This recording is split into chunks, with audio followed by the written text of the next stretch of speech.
Hello bachelor brothers, welcome back. ఈరోజు మన ల్యాబ్లో వచ్చేసేది లివర్ ఫ్రై అంటే ఎవరికి ఇష్టమని చెప్పండి. చికెన్ లివర్ తీసుకొచ్చి నీట్గా బౌల్ వేసి ఉడకబెట్టి నీట్గా దాంట్లోకి 2 ఆనియన్స్ నీట్గా కచ్చా చాప్ చేసి కొంచెం పచ్చిమిర్చి నీట్గా కట్ చేసుకొని ప్యాన్లో ఆయిల్ వేసి లివర్ ఫ్రైకి కొంచెం ఆయిల్ ఎక్కువ పడుతుంది, కొంచెం ఆయిల్ ఎక్కువ వేసుకోండి.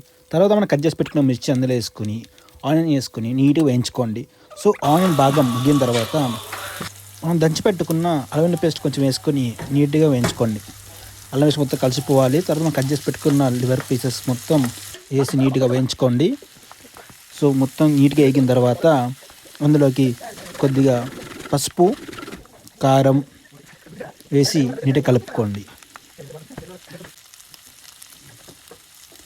అందులోకి కొద్దిగా కరివేపాకు వేసి నీట్గా వేయించుకోండి. మొత్తం వేసిన కారం మొత్తం బాగా పట్టాలి. సో కరివేపాకు వేసుకుని కొంచెం ఫ్లేవర్ ఎక్కువ వస్తుంది. సో అలా ముక్కడికి వెళ్తూ ఉంటుంది. తర్వాత అందులో కొంచెం ఉప్పు వేసుకొని నీట్గా కలబెట్టండి. ఉప్పు వేసిన తర్వాత నీట్గా మళ్ళీ మొత్తం మిక్స్ చేసుకోండి. సో ఉప్పు కారం బాగా పట్టాలి. దాని తర్వాత అందులో కొంచెం ధనియాల పొడి వేసుకొని దాంతోపాటు కొంచెం చికెన్ మసాలా వేసి నీట్గా కలుపుకోండి. అంతే అండి, మన గుమ్మలాడే చికెన్ ఫ్రై రెడీ. పైన కొంచెం కొత్తిమీరతో టాపింగ్స్ వేసుకుని పెళ్ళికి సర్వ్ చేసుకుంటే వారవా అన్నట్టు ఉంటుంది లివర్ ఫ్రై. ఇది ట్రై చేయండి, ఎలా వచ్చిందో కామెంట్లో మెన్షన్ చేయండి. Please like, share, subscribe. See you all next video. Bye.